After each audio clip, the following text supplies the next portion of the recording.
Good day, all. Rob Buckfett back again for more talks on armor. So, been mulling it over for a little bit here. So let's start with Chainmail. I know everyone's already stopped watching already. It's mail.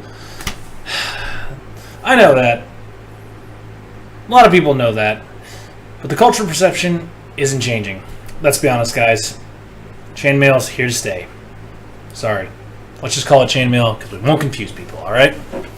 And keep it at that. So, for anyone that's made it past that point, what is chainmail? Well, probably the second most common armor to be worn throughout history. And I say second only because it's going to be surpassed by padded armor, gabardines, jupons, purpoints, whatever it's been called throughout time, a padded shirt.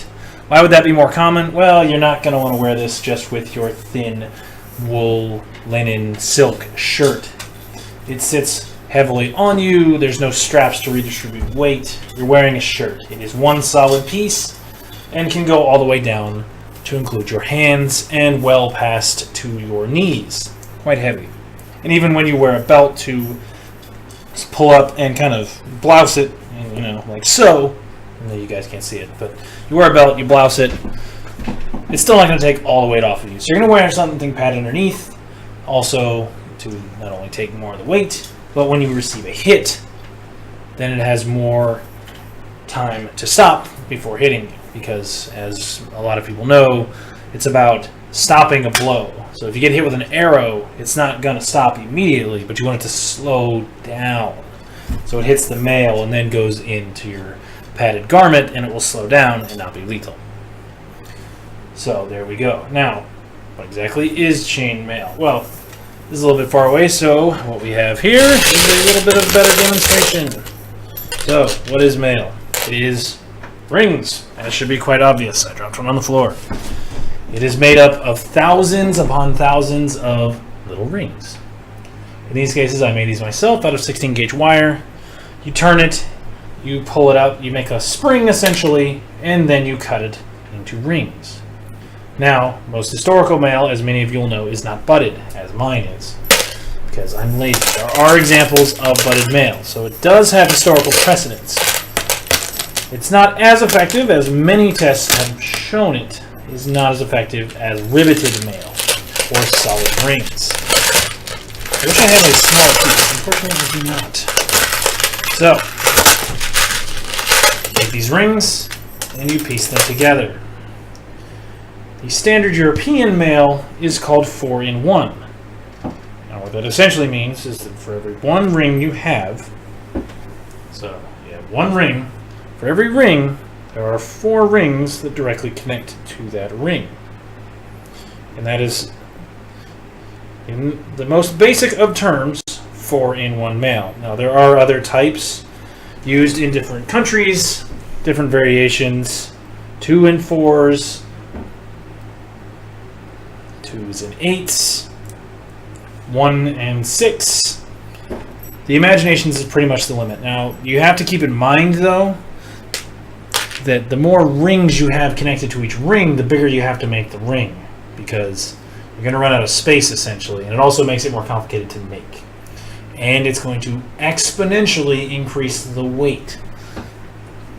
So, you have to bear all that in mind, and people are only willing to wear a certain amount of armor, because at a certain point it will become basically counterproductive to wear, which is part of the problem that was with bulletproofing armor, but we can talk about that another time. But chainmail,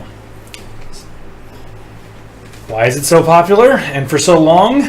From about the 3rd century or so into the 19th century in some parts of the world. The Celts and the Romans used it at least from the 3rd century, and it was used throughout Europe, Asia, Japan, China, Persia, India. India kept it into the 19th century due to just warfare practices and not increases in technology and weapons warfare, because there was no need to develop anything better, essentially. It existed, but it wasn't as common. So, chainmail. It's used for an extremely long period of time. Why? Well, it's simple. You can get a bunch of rings, connect them up, and you've got armor.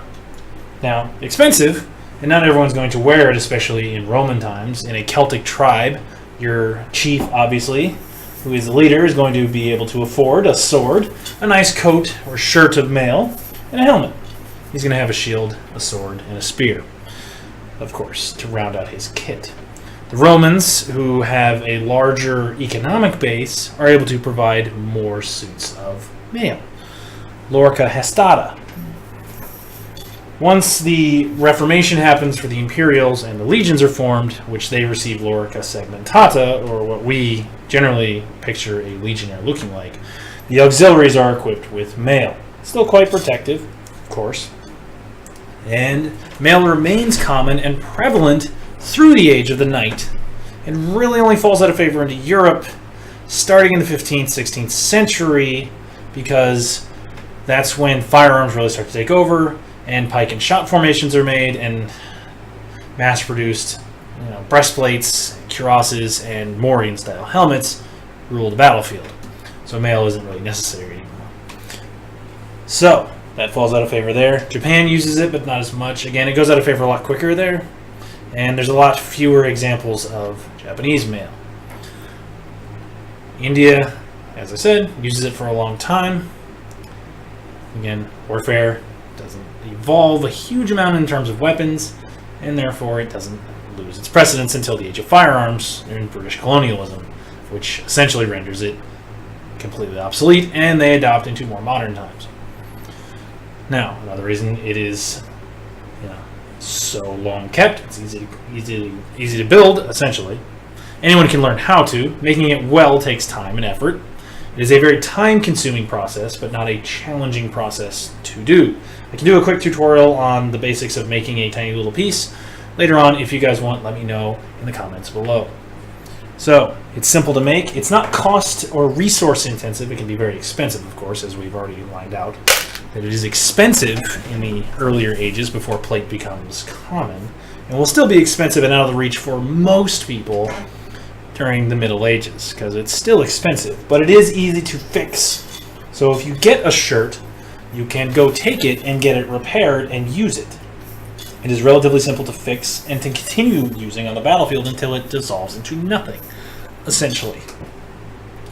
So, each of these rings doesn't take a lot of material. To make a solid breastplate of this same size is going to require a piece of steel much larger than all of the wire that it could make instead. So, if you don't have a huge ability to make large pieces of iron, this is great. You can take wire or small pieces of iron and turn it into, draw it into wire, and then turn it into coils, and turn it into rings, and make yourself a nice protective suit of armor.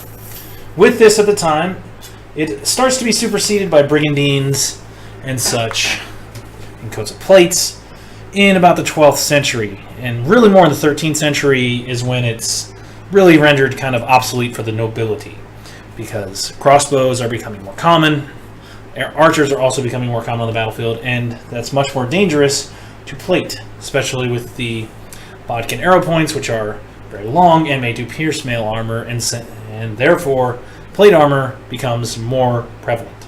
So that is why the 14th century is considered the transitional period of armor, because that's when it really starts to decline. It's still used during that period to cover places that plates cannot easily be made to make, such as the insides of elbows and arms and armpits. Now, of course, there are examples of full plate suits.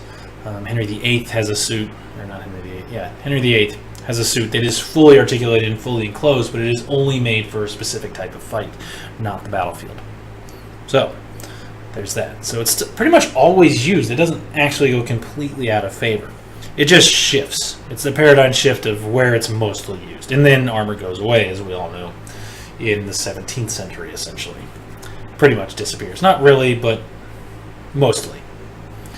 So again, what is great about that? What's great about it in a protective capacity? Well, the armor itself is very resistant to slashes, of course, and stabbings when your rings are actually riveted, in the case of most historical examples you'll find in museums. The rings are flattened and not rounded, such as they are here. So you're going to take the ring and flatten it with your hammer. And that's going to basically decrease the inside diameter of the ring and make it a tighter weave. And then you're going to rivet the ends shut so that they can't easily be pulled apart by force. And that's going to obviously increase their resistance to cuts and slashes, which is really mail's great on its own. It's really great against slashes. So blades, you're not gonna cut through it with a sword in most cases. It does happen probably, but if it doesn't work, people don't wear it. Bear that in mind, people. You're not going to wear an armor that doesn't protect you. So the fact that people wear this for centuries should tell you that it worked. All right, apply a little common sense there. So it's good against cuts. It's also hard to pierce since the rings are not stretched out to be individuals. They lay over each other. And therefore, piercing is harder as well. You're not trying to pierce through a single ring. And that makes it difficult. And then, of course, the padded clothing underneath is going to reduce that blow even further. Maces are your best bet. And blunt forces are going to be much more challenging for mail on its own to do anything about because it lacks mass, obviously. It's still heavy, of course, but there's not a lot of... It's got a lot of give. It's a fabric, essentially, of metal. So there's that. So bear that in mind, that maces pretty deadly against it. But that's what your padding is for. It will also reduce that blunt force. So, those are some of the things about mail. The bad points, of course, it's heavy. It's going to sit on your shoulders. And at the kind of extent of its use, you're going to have a coif or a hood attached. Possibly. It could be separate. It could be attached. And that later transitions to bassinets that get aventails to cover the shoulders with mail. And mantles, as they're called, when you just have a collar of mail, essentially, on its own.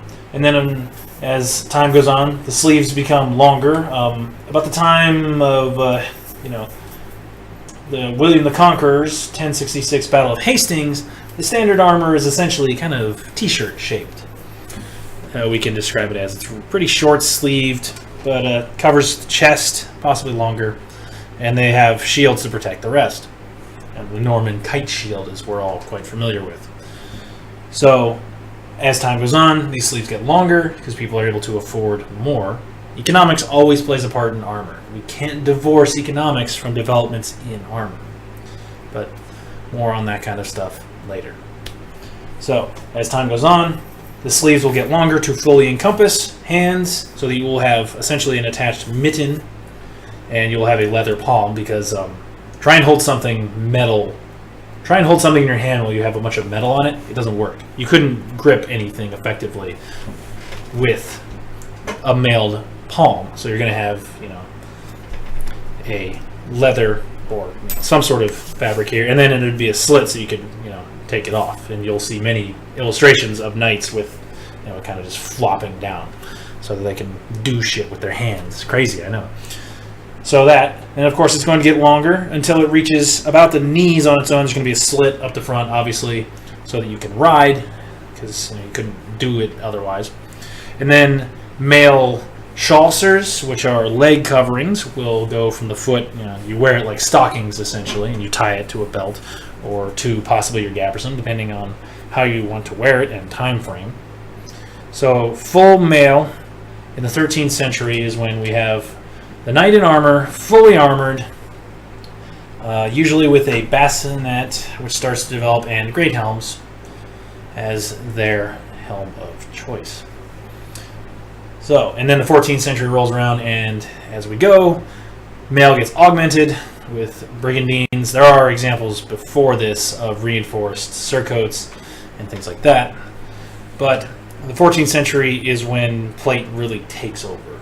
We have examples of plate chest defenses from about 1360 or so that we can truly date. So, about the mid 14th century is when we start to see breastplates really take the place of mail. But they still, if you look at ones that only have a breastplate, they're still wearing a coat of mail underneath, because you can see the straps, the leather straps down the back, crossed across the back to hold on the breastplate, but they'll be over a male shirt because they don't want to leave their back exposed. Again, crazy, right? So, mail, the second most common armor probably of all time, worn by knights, kings, war chiefs, Roman centurions, legionnaires, auxiliaries, Indian tribal warriors, Egyptians, Greeks, you name it. Peasants, the nobility, and everyone in between has had some experience with mail. There are a few exceptions. Mail for certain areas of the world that never developed, and other forms of defenses were made. So knights, samurai, and there you go. The most ubiquitous armor in history. Chainmail. Simple to make, easy to maintain, expensive, but what's the cost of your life? And as always, guys, leave all your comments, questions, suggestions in the comments down below. Subscribe, and I look forward to seeing all of you guys in my next video. Bye-bye!